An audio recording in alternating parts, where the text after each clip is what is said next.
right. Welcome back to another talk.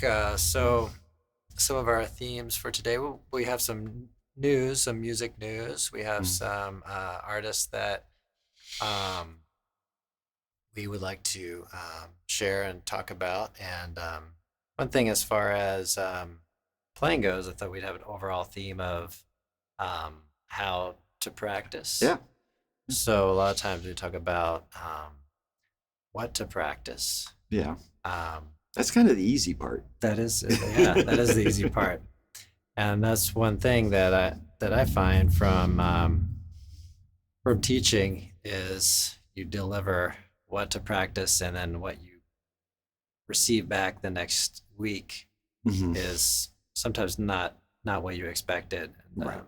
so, so what are some of the ways that you have practiced effectively in the past, or talked to students about, or shared with colleagues, or Well, it's so much of practice is sort of time management. mm-hmm.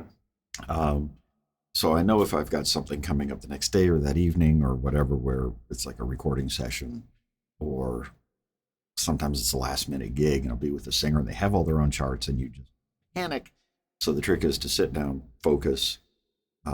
As you and I have talked about before, um, the single most effective thing you can do is when you make a mistake, stop right there, fix it, keep moving, then go back and do it again. If you try to fix it after you get to the end, generally you won't fix it. Right, It's a rare person right. that can do that. And one issue I think with that too is that you might not even remember it. It may Yeah. it may have been impactful at the moment, and Mm-hmm. you realized it, but then there were all these other issues down the road, and It just becomes blurred, and right. yeah. And So that's why, sometimes when I'll have a student play something, I'll really ask them to play really a short amount. mhm, Just, can you play these measures right. here? Um, you know, but oftentimes if someone does tend to want to play through a whole piece, I'll make notes Mm-hmm. as they play along. Like, so, okay, got to go back to Right. this part. Yeah, and it's playing through the whole thing is really useful to get phrasing, as we talked about in another video, and structure, and an understanding of how the song works Right. and where you need to work inside it. Um, Other than that, yeah, break it up, work it out, catch your mistakes quickly, because then you'll fix them and they're done, Right. and you can move on and worry about the other thing, like, do I have matching socks for my suit tonight? Right. You know. Yeah. Yeah, and then practice, like you said, like how much or how long can the attention span last on one given item or one practice session. Yeah, I mean, there are, like when I was playing a lot of classical music, you Mm, get classical players who would sit there and practice for 8 hours a day. right. Um, I never understood that because it's exhausting mentally and physically, Yeah. and I'm not convinced there is any useful benefit to that. Yeah, my opinion on that is that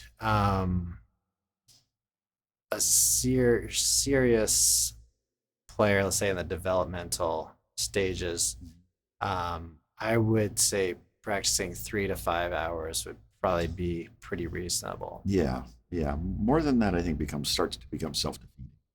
Yeah, yeah. Yeah. And there were periods of time when I practiced, I did the 8 hour thing, Mhm. and I found that at a certain point you're just kind of tapped out Yeah. mentally, and then you're probably getting on the upper edge of some physical injury risks as Very well. much, Yeah, very much, and it is. Yeah, and you're just wiped out, and it's hard to function and everything else you have to do the rest of the day. right, Just as a human being, um, right, much less a musician. right. Um, that's why I like I tell students, at least earlier on in their progress, 20 minutes. Hmm. Give me 20 minutes 3 times a day. Right. Let's break Yeah. it up and work on Yeah. things in those 20 minutes. Because, yeah, that's a good attention span. Right. Focused practice is going to give you the most results. Yeah. Yeah. So I would say even, as a session, I would not recommend doing any more than 45 minutes Right. in one sitting. That would be my recommendation. And then trying to practice somewhere between 3 and 5 hours would be really beneficial in the long run, I think. Right. Just to have a little bit of that history of doing that. Yeah, it's kind of an understanding and sort of word breaking in your brain to Right. be able to concentrate on the music that long. Because again, if you're doing like symphonic things and all, it's not unusual to have an 8-hour practice, 8-hour rehearsal with an orchestra. Right. So you better be focused through the whole thing. Yeah. You don't blink. That's right. So yeah, it is a stamina thing mentally and physically to do it. But if you feel, especially like you said, anything physical, where it's like, oh, I'm starting to get a little pain in my wrist or the neck's starting to hurt a little bit, stop. Right there. Yeah. Get up, walk away, do something else, take a hot shower, whatever you got to do. Yeah. Otherwise, you can have very, lifelong damage. Right. So let's say we were, thinking about a practice session.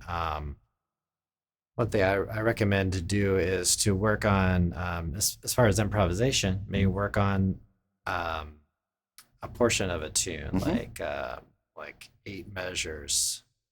So let's say we were playing a little bit on the first 8 bars of Triste.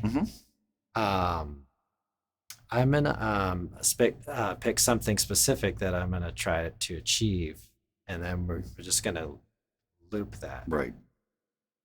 So, what I'm gonna try to do here is work on some phrasing. I'm gonna try to do long phrases, and I'm gonna try to do like you were saying, the arc in the other video that we did.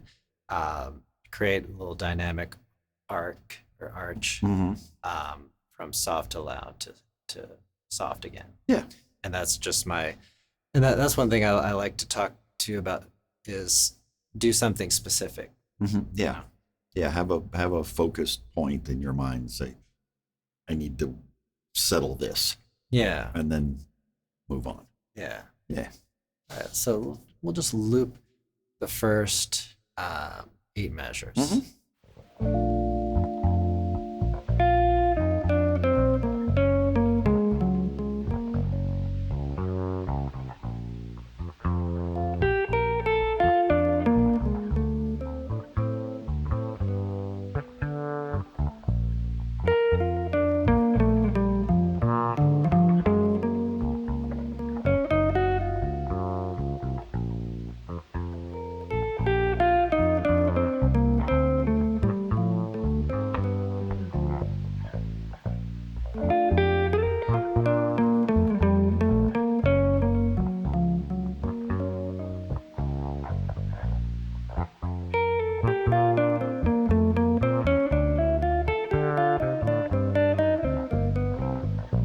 All right.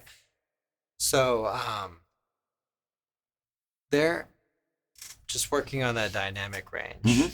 I caught myself at one point playing more of a 2 measure phrase, and then I thought, okay, I gotta get back to my original goal. Original goal was to have this longer phrase, this longer scheme. So that's something that you can kind of do, aside from changes. Yeah, playing with the phrase structure and the melodic structure and looking at this is why as an instrumentalist, like especially a bass player or a guitarist who's just comping maybe on a gig, where you're not covering the melody, you might be working with a singer or something. Yeah.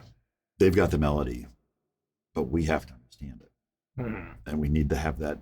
I keep melodies going in my head the whole time. Yeah. Because that's far more important. Right. Because there's harmonic things and rhythmic things. Yep. That are the difference between hacking around in your garage, which is fun, or playing a gig in front of 20,000 people. Right. Yeah. It's how tight is that alignment between you, whoever's doing the melody, and the melody. Yeah. Yeah. Exactly. So, we just had news, I think yesterday of Tony Bennett passing, Yeah, that's 96 years old. 96. That's an incredibly long career. Yeah, long, excellent career. Worked with a lot of collaborations. Yeah, in the popular space Yeah, as I mean, well as in the jazz he worked with world. Lady Gaga, Yeah. and they're fantastic. Those Mhm. recordings are absolutely amazing. He loved Amy Winehouse, Right. but then he could sing with the Basie band and kill it. Yeah. So he really kind of straddles these different eras of, really sort of the ending, or, he sort of took the torch maybe from some of those earlier crooners, singers, would you say? Or, Yeah, yeah, um, yeah. It's like Sinatra had his thing, which is amazing. Yeah. But Sinatra sounded best with a big band. mhm. He knew it. Everybody else knew it, so that's why he did. Tony Bennett could do a big band thing, or he had his trio that was just gorgeous. I mean, just the most beautiful back trio. Yeah. Very sensitive to how he worked. Right. So he could do small groups and large groups. Yeah. Did an album with Bill Evans, Mm-hmm. piano. Yeah, it's incredibly sensitive interpretations of songs. Right. He really understood how the song worked, Right. and had a clear idea of where he was going with it. He had a certain charisma about him too. Mhm. I think he had there was a very likable Yeah, aspect to who he presented himself as. I mean, I've never met him, but yeah. I was never lucky enough, but yeah, he came across very pleasant, very happy, right. um, totally at ease on stage, Mm-hmm. and that when you see that, it's funny. The audience will relax when they see somebody who's relaxed on stage, Right. because instead of being, oh, what's going to happen next, you can just go, oh, okay, this is awesome. Yeah. Yeah. Yeah. Exactly. Nice. So yeah, I mean, long career, and it's 96. That's a pretty good run. That's a full life. Yeah, I'd yeah, say.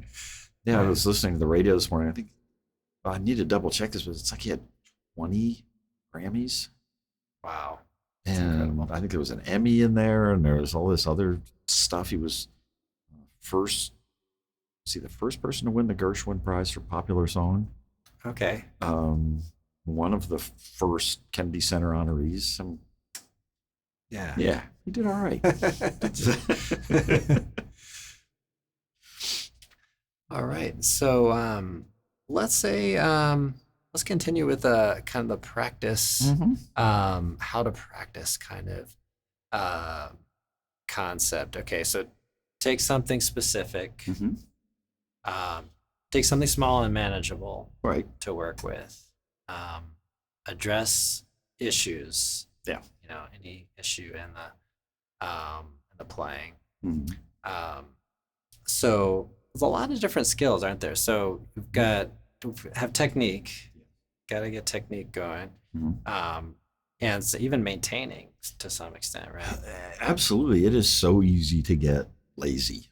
Right. I have this thing that I do at least twice a year is I get in front of a mirror and Okay. play Okay. Yeah. and realize just how terrifically lousy I am. It's just because you start, it's like thumb starts creeping over, or Yeah. position is wrong, or Right. posture stinks, or whatever. Mm-hmm. And when you see it in the mirror, or video yourself with your phone, Right. fix it. Yep. Yeah. Recording oneself is huge, and that's one thing that I did quite a bit for a period of time, even before I started the whole this YouTube project, was just recording, not so much video, but I think the video is very helpful too. Yeah. But also just recording audio and listening to things you want to fix. So I'd record maybe a phrase, Right. and I listen back, and then I'd do it again. I'll listen back. Yeah. Because somehow, you know, music, you know, it's very demanding. You're juggling a lot. Mhm. And if you can not play an instrument and listen to yourself back, I think there's something very powerful about it. Oh, absolutely. Yeah. Separating yourself from the process. Yeah. Yeah. Is, like we said in another video, it's like proofreading a book. Hmm. You know, you sort of divorce yourself of the play of playing it and just go, I spelled that right. Did I punctuate that right? It's the same. Yeah. But that's how your brain has to work. Yeah. And then you realize you have a lot of work to do. Right. Yeah. Yeah. Yeah. That, That's right. So, let's see about maybe playing the next mhm. The next 8 bars. Mhm. Which is where things start getting interesting because we go from 2-bar changes Mm-hmm. to 1-bar changes. 1 bar changes. Yeah. Again, a very Jobim thing to do, where he kind of takes a set of a feel and then kind of compresses it, and then lets it expand back out. Right. And it's just by the number of chords Yeah. he puts in. Yeah. Melody is effectively moving at the same speed. Mm-hmm. Right. It's all this coolness that's going on underneath it. Exactly. Yeah. So, let's just loop that. We'll just play it 2 times. Okay. Let's just play it 2 times, and then we'll land on the B flat. Mm-hmm. And then, what I'm gonna just sort of emulate this idea of having something to practice. And so, what I'm gonna do is work on outlining changes. Okay. So I'm just going to do that. Yeah. That's my main goal. Which is a great place to start practicing a new tune. Right. Just outline the changes, get it in your head, Right. understand how it's going from one place to the Yeah. Yeah.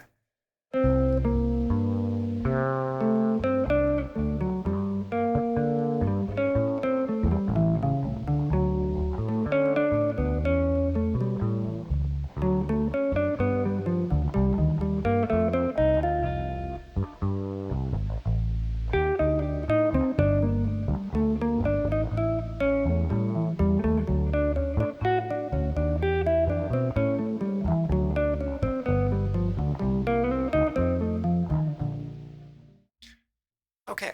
So when we take that approach, just thinking about it, it's just a lot of da, da, da, da, da, da, da, da. Mhm. So then I would take something like that. I would evaluate it. So and that's another thing. You try to do something in a practice session and evaluate what you maybe what it could even just be a taste thing. Like, okay, what did you like? What didn't you like? Right. And so. So now I'm going to try to stretch it out, find some commonalities between those changes, Mhm. and not be as eighth Right. note. Right. Right, so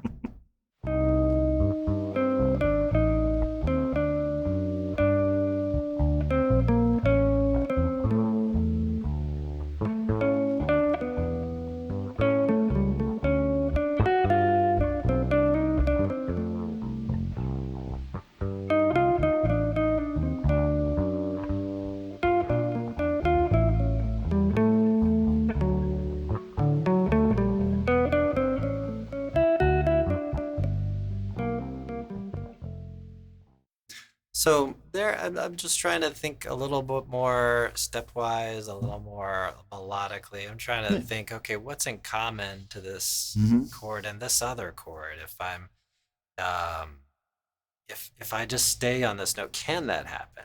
Yeah. Can that happen? I know it can happen, but Right. is it going to sound good? Yeah, it is. Yeah.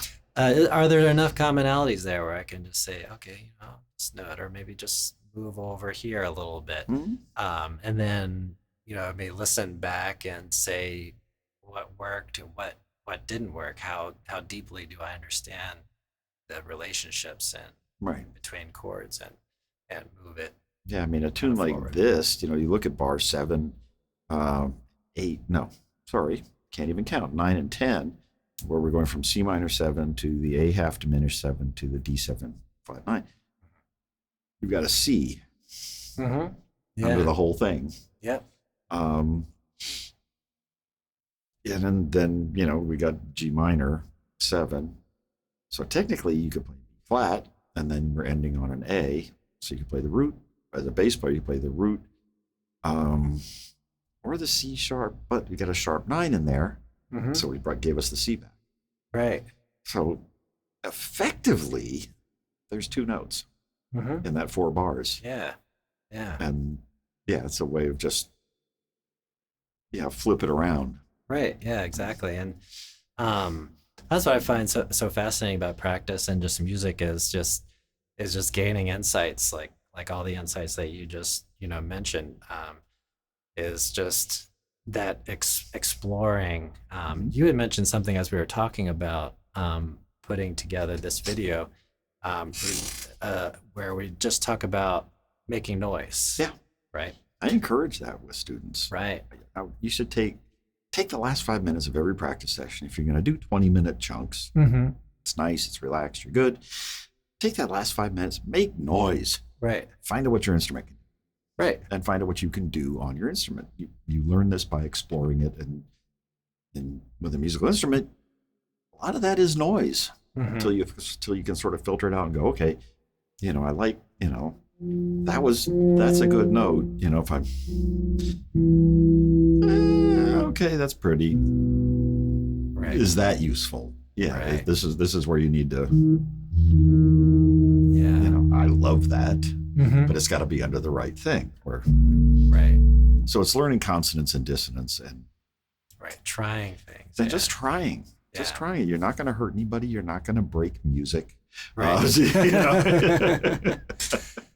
Yeah, and I guess moving into somewhat of a different topic, Mhm. playing inside versus playing outside. Like, I was pretty heavily into Coltrane and Dave Liebman. Mhm. Really interested in the whole aspect of pushing boundaries, and playing things that are not really playing the changes. Right. So, but then you want to find a place for those Mhm. moments. I think so. But I always found that a little bit interesting. But that kind of ties into the idea of just playing something. Play Playing anything, sounds. Yeah. any combination of notes, so you can start to hear this whole relationship. And interestingly, at least what I found is, I'm also exploring how my hands are moving on the instrument. Mm-hmm. So it's not just these note relationships. It's, oh, if I put my hand like that, Yeah. I get this, Mm-hmm. and it's repeatable.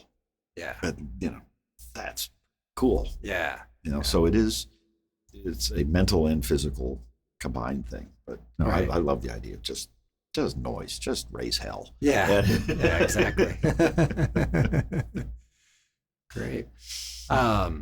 So let's see. Let's play let's kind of keep going down 8 measures at a time, and just pick kind of a topic to play. So I'm gonna try to think of a rhythmic cell or rhythmic Okay. figure, and I'm gonna make an effort to repeat that. Mhm. And I'm gonna keep it real simple, Okay. and I'm gonna come up with it on the fly, and then I'm just gonna kind of repeat it Mhm. a little bit. And we'll let's do it just 2 times through Okay. again. Just want to give folks the idea of how you might do some things, and you can do this on iReal Pro or Band in a Right. Box. Just loop certain sections, Yeah. pick a certain concept, record yourself doing it, and Just- evaluate. Yeah. Evaluate and just do it over and over. Yeah. Find those things that, make you happy Yeah, when you're playing it. you have to be happy. Yeah. You have to enjoy Yeah. If this what is you're doing. torture, get up, walk away, walk the dog, Yep. come back. Yep. If you become angry about it, I know people who can become very productive when they get angry Mm-hmm. when they're playing music. There are a very small number of them, though. Right. Yeah. All right. So yeah, Yeah. let's do the First aid of the B first section. aid of the B section.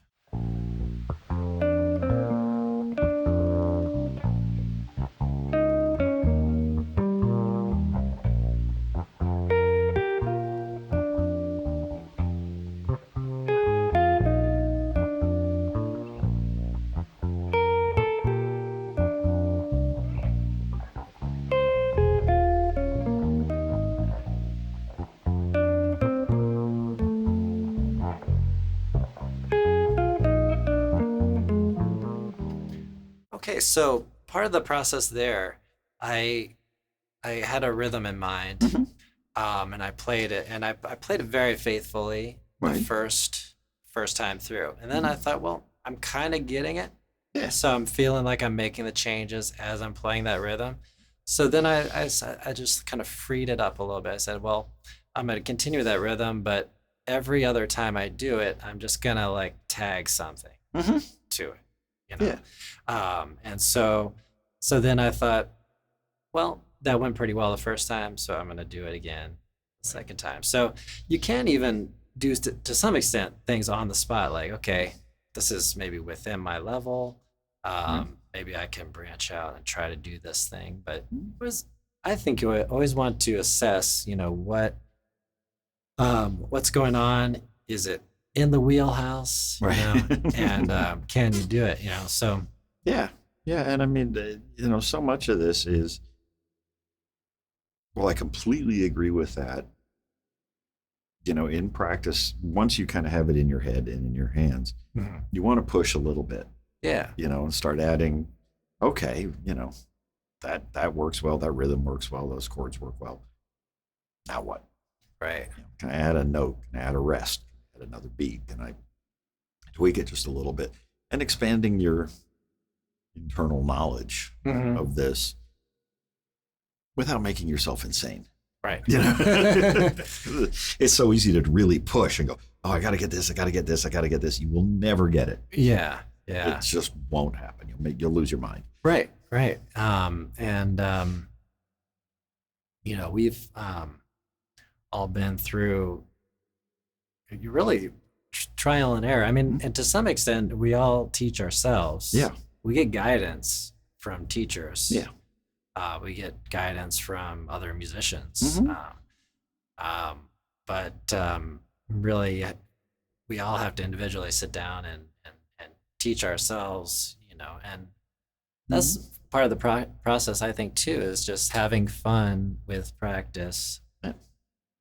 I mean, it's one of those things like you could say to someone, oh, I like to practice, and they may not believe you. And maybe you are being disingenuous. Yeah. But there is something a little bit tortured about it. Yeah. There's the sort of tortured artist Yeah. mentality. And Yeah. we all tend to do that. It's like, I just practiced for 7.5 hours. Yeah. Unless you made some, real headway, nobody cares. Right. Right. You could put it on your wall. I did this, but yeah, nobody's gonna see it. Yeah, you're better off spending shorter focus times, Mhm. working on mechanics, working on the theory, working on tunes, and working on ideas. Right. And all these things are useful in the real world. Yeah. And then, how about folks that might be watching right now and asking themselves, like, why don't I get results? Or like, when to expect results? The short, snotty answer is when they happen. Yeah. The I would agree with that. the longer answer is when they happen.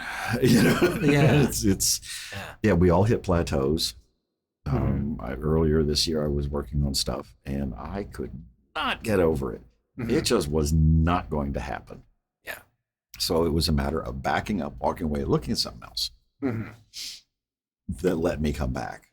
Right. It gave me just a slight have you found that every time you practice something for a while, like you might be working on something for a week, Yeah. and then you go away and you do something else and you come back, that other thing that you practiced has changed your view of the first thing. Okay. Yeah. So yeah, I it think kind of so. adjusts your insight a couple of degrees, one way or the other. Yeah. Where all of a sudden you're seeing the first thing that might have been bugging you a little bit, and you can go, okay, all right, this, and it could be totally unrelated. Right. One could be straight ahead jazz, the other could be a polka. Yeah. But it gives you it's one or two more synapses in your brain firing a little differently. Yeah. That gives you a view Right. where you can go, right, that's where, got it, Right. and you nail it. Yeah, and then deep down, and we're really making an effort to internalize something. Deep down, does the mind really know any difference between any of these different things? Like does it know this is a polka and this is you're supposed to be playing jazz now, or Right. is it just sound that at some level? I Maybe think that's so. getting too I don't know. philosophical, but That goes along with, when people ask, I'll be working with somebody, they're like, oh, the song is normally in C, but I do it in G flat. Is that okay? And my standard line is, yeah, sure. All the notes look alike to me. And I think in my brain, yeah, it doesn't matter if it's a polka or if I'm playing swing or if I'm, doing death metal or whatever it is. Yeah. It's the notes are the notes. Yep. And then when you're also thinking about, music and performing, like the G flat idea there, I think that one concert we played, it was a Christmas concert, and the singer there, she wanted it in G flat, and so I'm thinking, do I bring a different guitar? Do I tune at some point? I'm like, no, I'm just playing G flat, but it's not the most friendly guitar key ever. But. No, there's a distinct lack of open strings. Right. Yeah. Right. It's a really pretty sounding key. Yeah. I do. G flat, C sharp, B. These are really complex sounding keys. Yeah. But it'll make you nuts. Yeah. I mean, sometimes but I got it in my head a long time ago, and it took a long time, especially because, I play fretless mostly. They're all the same. This is horizontal math here, Yeah. Yep. And how long or short I make the string, that finds the note. Style is what comes out of my head. These are mechanical functions. Okay. Playing the actual note. So, yeah, that plateau thing is real, and it happens to everybody. I've known musicians in their 80s who are just screaming because they've hit this plateau. It's going to happen. You got to find a way to work around it. I have a friend who's a really, really good songwriter, he's award-winning and all this stuff. Yeah. When he starts to lose his mind, he goes canoeing. Okay.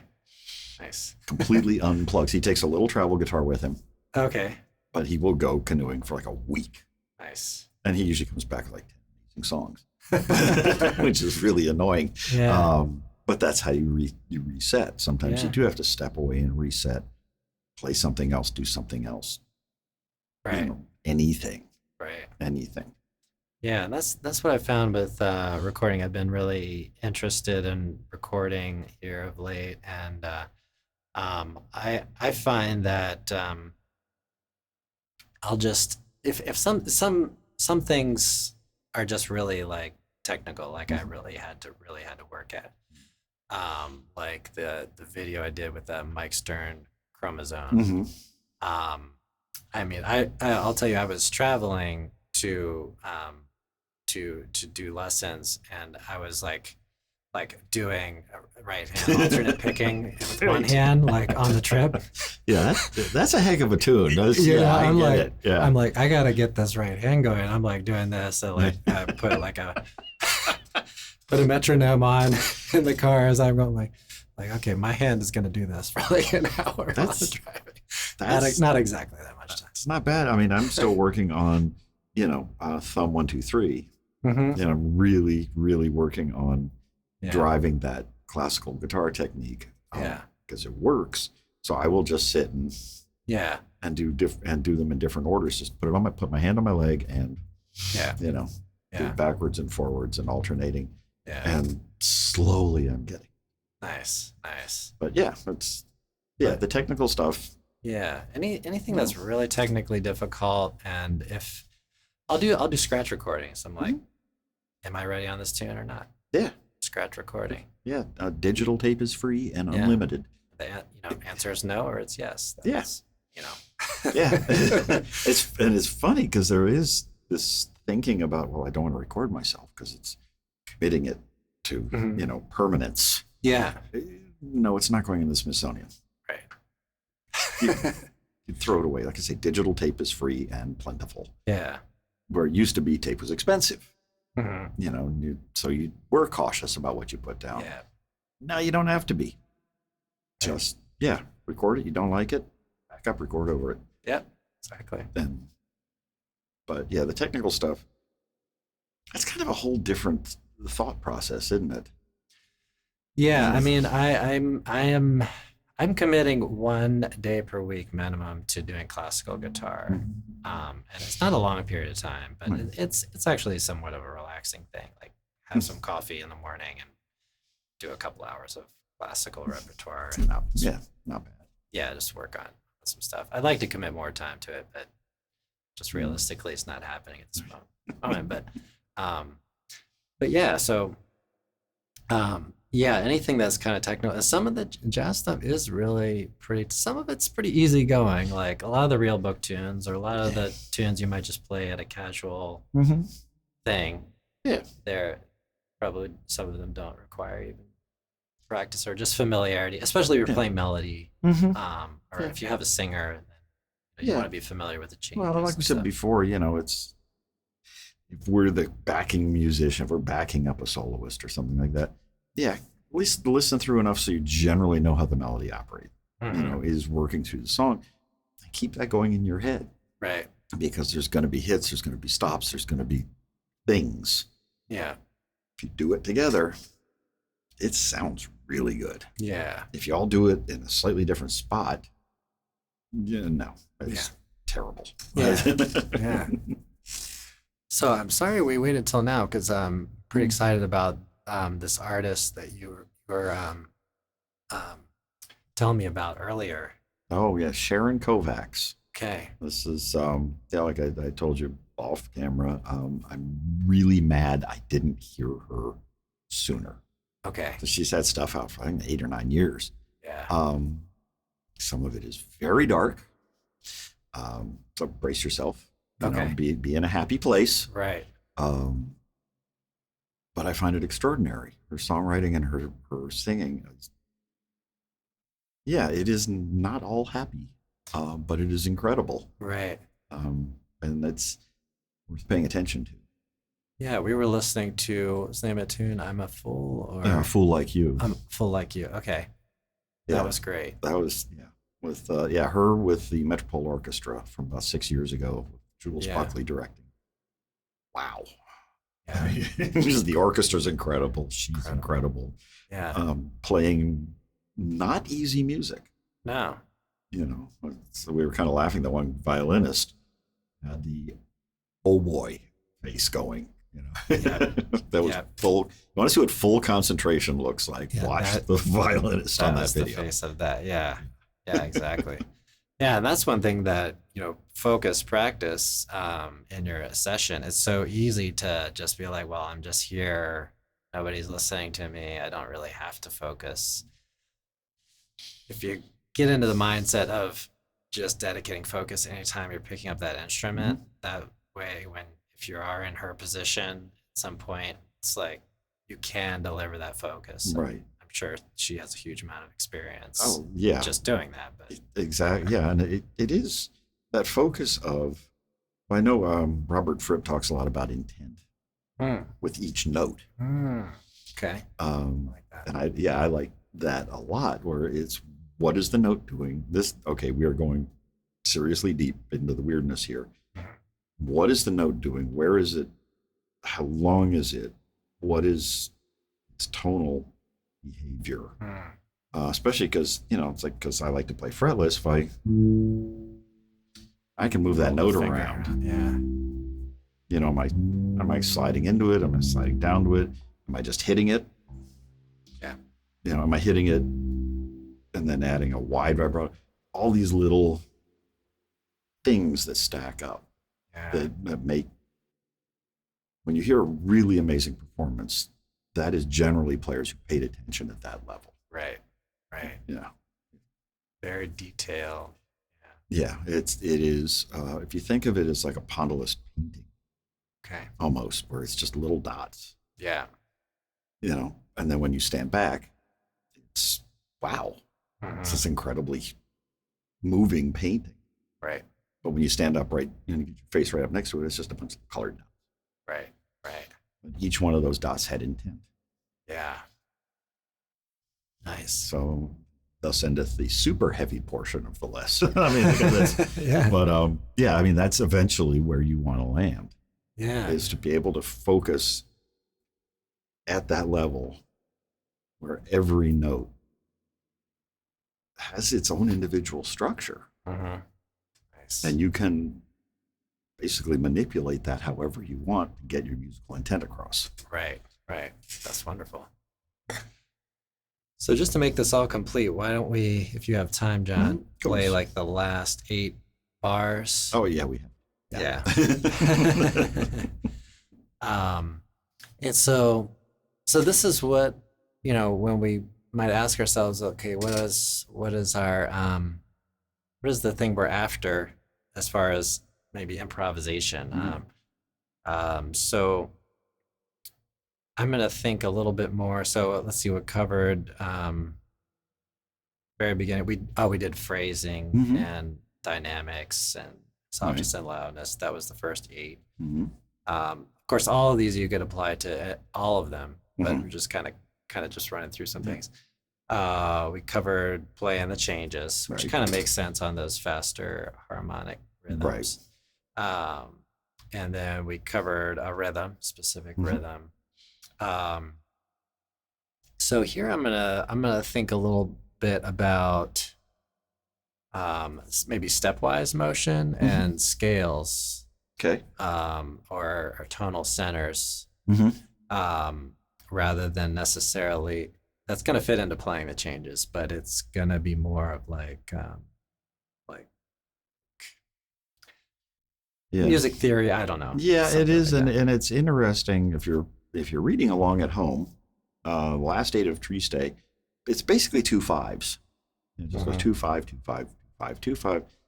But bars 3 and 4 of the last 8, D minor 7 to D flat half diminished, or D flat diminished 7, Mhm. does not.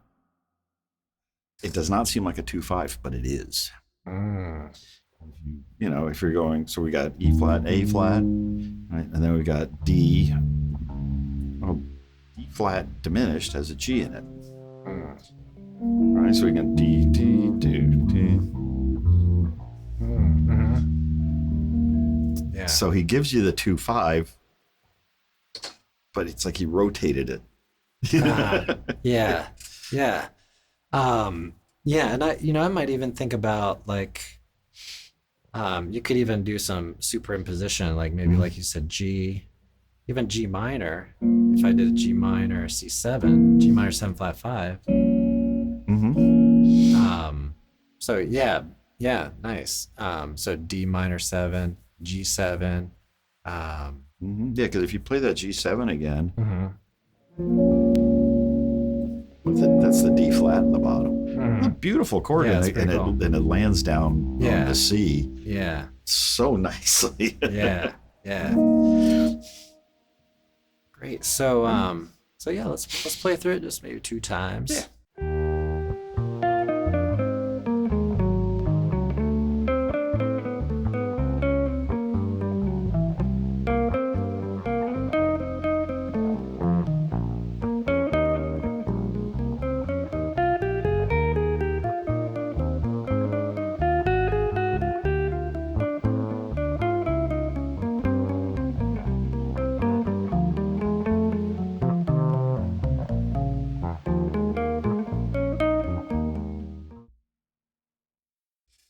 All pretty. right. Great. Yeah. So then you can have like these different tools in your toolbox, Mm-hmm. and then you've practiced and gone through, and you can talk about this thing and then talk about this thing, when you Yeah. improvise. And, um, there are certain times, also just playing live where just, the moment strikes you in a certain way. Sometimes it's really, it's all intuitive and you're all just kind of doing it, it's falling into place. But other times when the mind is not as cooperative, Right. they just say, well, I'll try this device. Yeah. This device. And then sometimes that pushes you into a certain thing too. It does, and it kind of opens up your thinking and lets you just play it. Yeah. And then people can connect a little bit with certain things, especially the rhythm one that we talked about.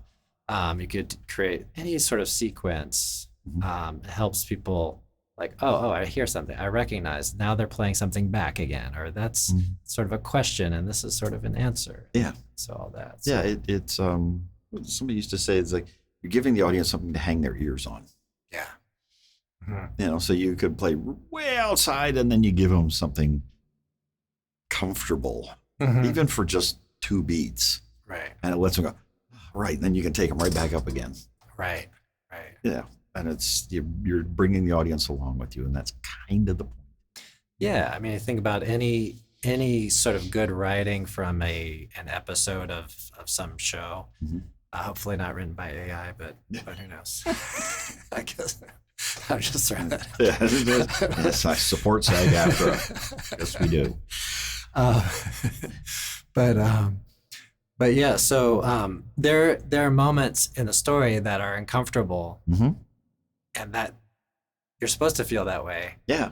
Because that's good storytelling. Like, otherwise you're not going to feel engaged, So solos can kind of be like that as well. Very much. I have this rule, just for me, but because I love art, I love sculpture and painting and all this, and I enjoy art.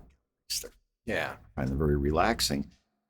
And I found that if I see a piece of art that makes me feel uncomfortable, I need to spend more time with that because I need to know why it's making me uncomfortable. What is the artist doing or saying? Right.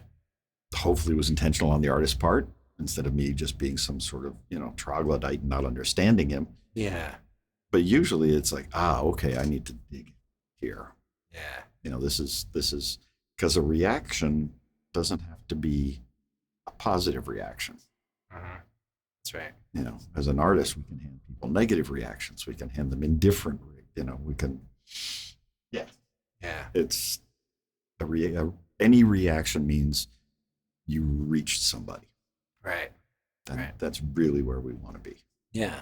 Absolutely. Music touches people very deeply. Yeah. Subconsciously. Yeah.